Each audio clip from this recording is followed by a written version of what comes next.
DDS-CAD 18 Electrical automatically reads the room information from the IFC file. This allows you to start your open BIM planning without any obstacles.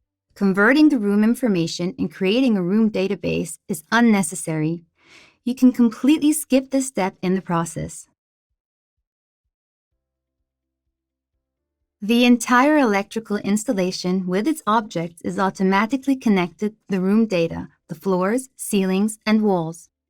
Get sustainable data and reduce errors when you plan your electrical design based on the IFC reference model right in DDS-CAD 18.